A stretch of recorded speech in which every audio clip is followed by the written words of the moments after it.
Olá! Hoje a gente vai mergulhar num fenômeno bem complexo e que gera muita discussão, a subcultura Red Pill. O que vamos fazer aqui é o que a fonte dessa análise chama de uma autópsia psicológica, usando um modelo bem específico para tentar entender o que de fato está no coração desse movimento. No centro de tudo está essa ideia de um despertar, sabe? A promessa de que você vai finalmente ver o mundo como ele é, sem os filtros sociais, e acessar uma verdade secreta sobre as relações humanas. A análise que a gente vai ver hoje investiga justamente isso. O que essa suposta realidade revela sobre a psique de quem a adota. E isso nos leva à pergunta-chave, a pergunta que vai guiar toda essa investigação. Em qual camada da personalidade o centro de gravidade do homem Red Pill realmente está? A questão não é o que ele diz ser, mas onde a estrutura psicológica dele está de verdade ancorada. Ok, mas para responder essa pergunta, a gente primeiro precisa entender o mapa que está sendo usado aqui. Essa análise se baseia num modelo de 12 camadas da personalidade, para mapear o desenvolvimento psicológico. Vamos focar em duas camadas que são cruciais para esse diagnóstico. A primeira é a camada 4, a da necessidade de ser amado. Pensa nela como o estágio da validação emocional. Aqui, a dor mais profunda vem da rejeição, do sentimento de não ser amado.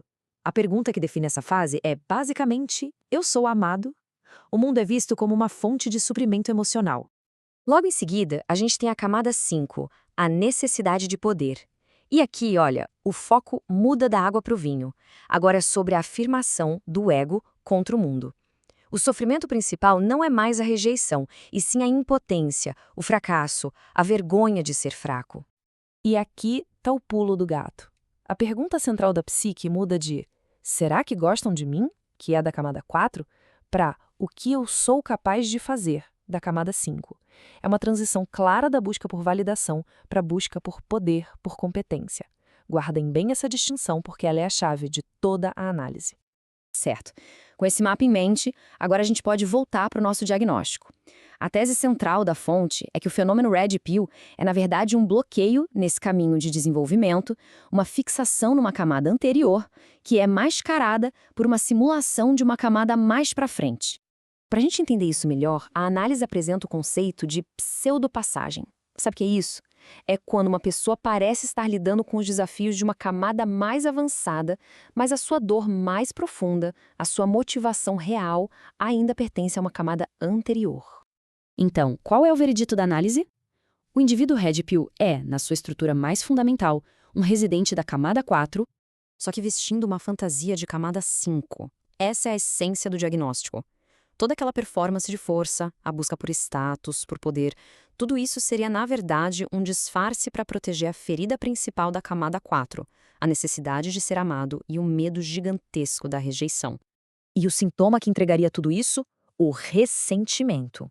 A famosa fase de raiva que eles descrevem não seria a raiva de combate da camada 5, aquela focada em superar obstáculos. Seria, na verdade, a raiva de quem se sente vítima de uma injustiça afetiva, de quem acha que deu muito e não recebeu a validação que esperava em troca. E o mais interessante é como essa lente de diagnóstico permite que a gente releia, que a gente reinterprete a linguagem tão específica desse universo Red Pill. A análise propõe uma leitura completamente nova para o vocabulário deles. O valor sexual de mercado, o VSM, vira uma tentativa de colocar em números a pergunta "eu sou amável?", para tentar controlar e evitar a rejeição. A hipergamia se torna uma justificativa quase científica para essa dor de ser rejeitado. E o famoso The Wall se revela como a expressão máxima do ressentimento, uma fantasia de vingança contra a figura que rejeitou. Isso tudo nos leva a um paradoxo central. Como pode um movimento que prega a independência masculina em relação às mulheres passar a maior parte do tempo obcecado por elas, analisando cada passo, criticando cada comportamento? Segundo a análise, essa obsessão toda só prova que a psique ainda está girando em torno da necessidade de validação da camada 4. A fonte usa uma metáfora muito forte para descrever isso, um enxerto artificial de força. A ideia é que a persona Red Pill não é um crescimento de dentro para fora, um crescimento genuíno, mas sim uma camada superficial de força colocada sobre uma estrutura que continua frágil por baixo. E essa distinção é crucial. O poder genuíno da camada 5 é expansivo, ele quer testar limites, conquistar o mundo. Já o poder que essa análise diagnostica na Red Pill seria defensivo. O objetivo não é crescer, mas construir uma armadura para se proteger de mais rejeição. A motivação, no fim das contas, não seria a coragem, mas o medo. Tá, e quais são as consequências de longo prazo dessa fixação psicológica? A análise sugere que ela simplesmente bloqueia o acesso às camadas de cima do desenvolvimento, o que leva a uma rejeição sistemática dos papéis e das responsabilidades da vida adulta. A ideologia recusa de forma bem ativa os deveres da camada 7, que é a do papel social. O casamento é visto como uma armadilha, filhos um peso financeiro.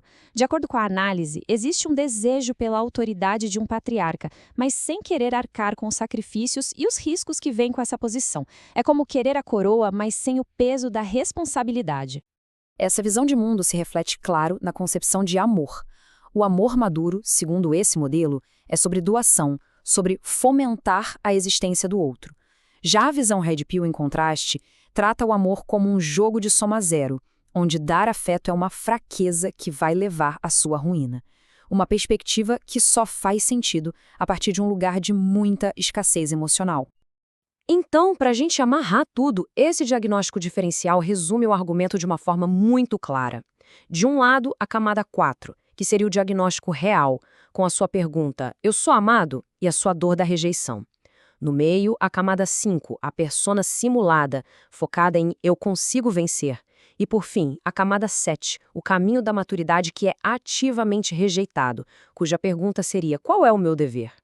E a análise termina com uma imagem final que é ao mesmo tempo poderosa e muito provocadora. Ela conclui que, por trás da fachada de força, o homem Red Pill continua sendo, não importa a idade ou os músculos, uma criança chorando pelo mingau que lhe foi negado. Uma metáfora que resume o diagnóstico inteiro e que com certeza nos deixa pensando sobre as feridas que podem moldar toda uma visão de mundo.